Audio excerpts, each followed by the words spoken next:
He set the plane in a gentle climbing turn to the left. At about 10,000 feet, he ran into moist and choppy cloud, thicker and more turbulent than he had seen about the moon. He feared the plane's jolting movement as he nosed it upward.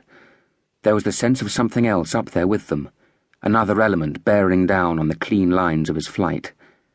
His eyes ran along the rows of instruments. Flying by night was a violation of instinct.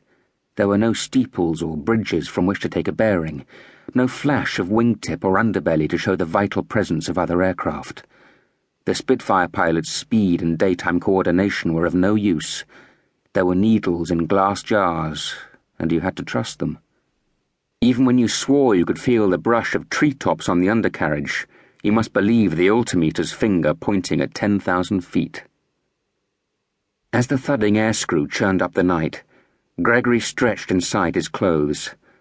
His feet were cold despite the flying boots and 2 pairs of thick socks.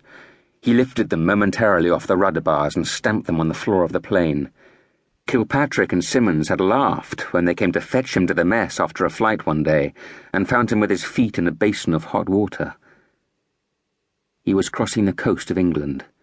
Chalk cliffs, sailing dinghies moored for better days, seaside towns with their whitewashed houses along the narrow streets that trickled down to wind-whipped fronts.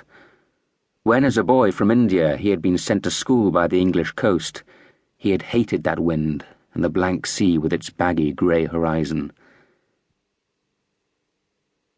This was the 3rd time he had undertaken a similar flight, but it had taken him months to persuade his superiors that it was worth the risk. First there was the squadron commander, Landon, to convince. Then there was Group HQ to be won over. The senior air staff officer told Landon he could not possibly risk losing a plane, let alone an experienced pilot in such circumstances. Gregory was never quite sure what Landon had finally said to convince him. He shook his head and rubbed his thighs with his hands. Beneath the fur-lined flying suit, he wore a serge battle dress, roll-neck sweater, pajamas and a thick wool and silk aircrew vest. If at least his feet had been warm, that might have stopped his body heat from leaking out onto the frozen rudder bars. As the little plane ploughed onwards, the instruments telling their unexcited story, Gregory felt a frisson of unearned responsibility, alone, entrusted, above the world. Then he moved the stick forwards to begin his descent. He had been to the town before the Germans came. A French pilot took him to a bar called the Guillaume Tell, where they drank champagne, then to another where they ordered beer. The evening ended at La Lune, which was a brothel, but the French pilot didn't seem to care about the girls. From Le Havre, the squadron moved up the coast to Deauville and played golf.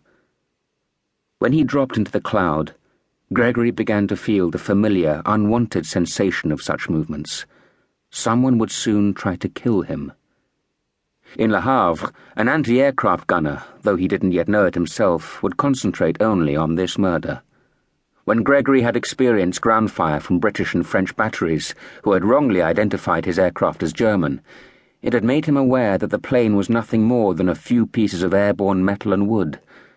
Anti-aircraft fire was different from fighter fire, though one thing was the same. A few inches from his eyes was a fuel tank waiting to explode. Now he could make out the shape of docks, so far the terrestrial world beneath his boots.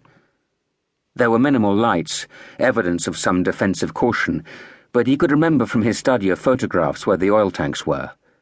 He put the plane into a leftward banking turn, wanting to gain height and gather himself for the dive. He reached the top of his shallow climb and checked his position, hanging in the icy air. He was laughing, though he heard nothing above the engine. For one more moment, he held the plane level, then opened the throttle and pushed the stick forward. He watched the airspeed indicator moving up. 340. 360. He was coming in too steep. He was nose-heavy. He felt he would go over. Then, when he could see the ground, industrial shadows, bulky darkness, he could gauge where his horizon was.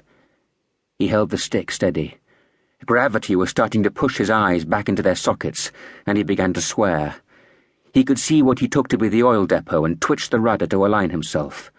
At last there was some response from the ground. He saw red balls of tracer curving through the air like boiling fruit.